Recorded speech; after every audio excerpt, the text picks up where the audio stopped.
Standing hip drills. We're going to start with simultaneous flexion and extension of the hip.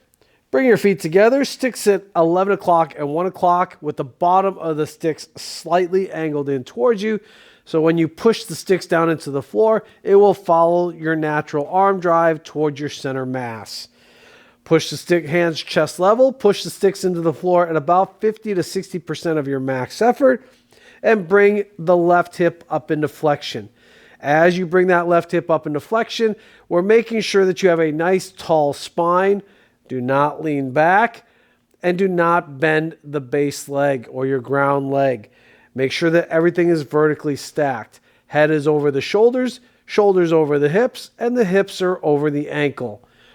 Push a little bit harder to 80-90% of your max effort, and you should be able to flex the hip a little bit higher, in which case you'll feel, in this situation, the right glute working a little bit harder to maintain that right hip extension.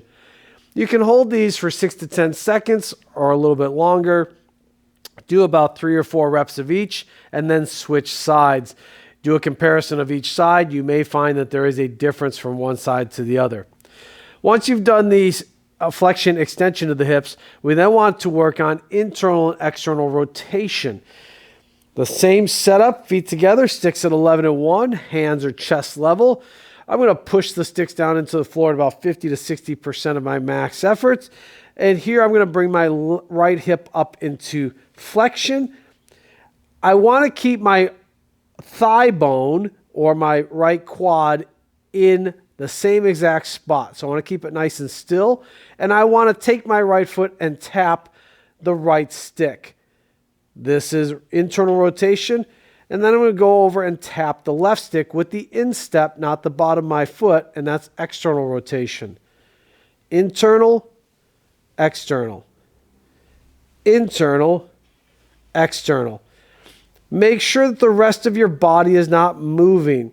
As you can see, my left hip is not swaying back and forth, using the sticks as a frame to make sure that the rest of the body stays nice and still, to get the motion from the area that we're looking for.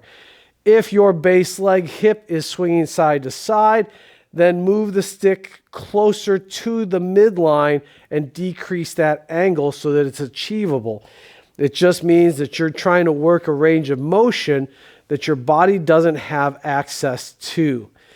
It may be here where you go into internal rotation, you don't have enough drive, your hip leaks out to give it to you, then just simply move that stick a little bit closer to your midline so that way you can tap the stick. If it's the external side, then just simply move that stick in closer to your midline. If that still doesn't work, if you have problems doing this from a standing position, you can have a seat and do the same exact stick taps from a seated position, and that will help you stay nice and stable. Plus, it'll lock your hips into place so you get a really accurate read of the internal and external rotation of the hip.